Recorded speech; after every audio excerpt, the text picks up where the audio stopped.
நகராட்சி சொன்னார், பாபுஜி இந்த மாதிரி எங்க சமுதாயத்தில் இருக்கிறது உங்க கட்சிக்கு பலமா இருக்கிறது. ஆனா நிறைய பார்த்துருக்கேன் பாபுஜியுடைய அவருக்குன்னு ஒரு யூடியூப் சேனல், அவருடைய ஃபாலோவர்ஸ் இருக்காங்க.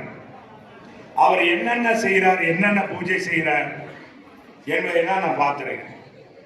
அதை காட்டிலும் குறிப்பாக சொன்னால் கொரோனா காலத்தில் இந்த கொரோனாவை பார்த்து பயந்து கொண்டிருந்த நேரத்தில் அவர் ஒரு மருந்து தயாரித்து கொடுத்து யாரும் கவலைப்பட வேண்டாம்னு சொன்னார் பாருங்க.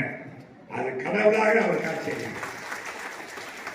அரசாங்கத்தை குறித்து அரசாங்கம் அன்னைக்கு எங்களுடைய தலைமை நிலை செயலாளரும் முன்னாள் உள்ளாட்சித்துறை அமைச்சரும் கோயம்புத்தூர் மாவட்ட செயலாளருமான அன்புக்கும் இந்த மரியாதைக்குரிய எங்களுடைய தமிழ்நாடு கொறடா சட்டமன்ற கொறடா அன்பு வேலுமணி அவர்கள் பாபுஜியை பற்றி பெருமையாக சொன்னார். அவங்க கொடுத்த மருந்து தான் மிகவும் ஒரு உபயோகமாக இருந்தது. தமிழ்நாடு முழுவதுக்கும் அவர் இலவசமாக கொடுத்தார். அது உண்மையிலேயே பாராட்டக்கூடியது.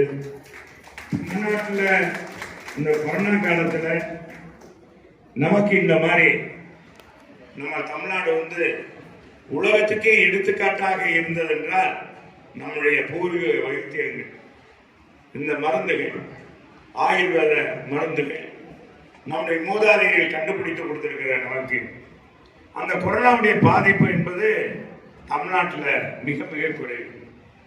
ரெண்டாவது, அதை கட்டுப்படுத்தியதும் தமிழ்நாடு தான். அதுக்கு பாபுஜி போன்றவர்கள் தன்னடங்கிறதாவது பல தியாகங்களை செய்ததனால்தான் அந்த அந்த கொடிய வியாதியை நாம் விரட்ட முடியும். உலக சுகாதார மையமே நம்மளை பாராட்டி, தமிழ்நாடு அரசை பாராட்டி, பாரத பிரதமர் மோடிஜியும் பாராட்டினார்.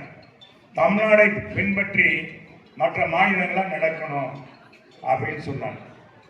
அந்த அளவுக்கு பயமான சூழ்நிலை. மக்கள் ஒருத்தருக்கு கொரோனா வந்துச்சுன்னா ஒரு தெருவே அடைச்சிருவாங்க, தகரம் போட்டு. அதிலே பாதி பீதிய. இன்னொன்று என்னன்னா, நம்ம பிள்ளைக்கு கொரோனா வந்துச்சுன்னு வச்சுங்க, தாய் தகப்பா அண்ணன் தம்பி எல்லாருமே அவங்க ஒதுக்கி வச்சிருவாங்க. வெளிநாட்டுல எல்லாம் தற்கொலை பண்ணிக்கிட்டாங்க.